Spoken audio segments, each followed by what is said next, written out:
माळशिरसमध्ये मोहिते पाटील घराणे आणि धनगर समाजाचे नेते उत्तम जानकर यांच्यातलं 30 वर्षांचं वैर संपुष्टात आलंय। लोकसभा निवडणुकीच्या पार्श्वभूमीवर उत्तम जानकर आणि मोहिते पाटील घराण्याने एकत्र येण्याचा निर्णय घेतलाय।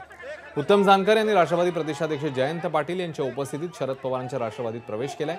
त्यामुळे माढा लोकसभा मतदारसंघात भाजपला मोठे धक्के बसले आहेत, कारण पहिल्यांदाच मोहिते पाटलांचं संपूर्ण घराणं सोडून गेलं।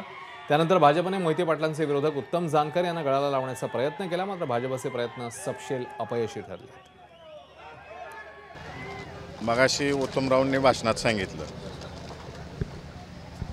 की एवढ्या वर्षाचं वैर संपवायचं आहे, राजकीय वैर संपवायचं, ही चर्चा झाली। आमच्या आधी बैठका जेवढ्या झाल्या त्याच पद्धतीनं त्यांनी जी काही मागणी केली ही सुद्धा पक्का ठरलेला आहे। आणि तसा शब्द आदरणीय तुम्ही जो प्रश्न विचारला, खासदार मी आणि ते आमदार, हे आमच्या कुटुंबाने पवार साहेबांना शब्द दिलेला आहे। एबीपी माझा, उघडा डोळे बघा नीट।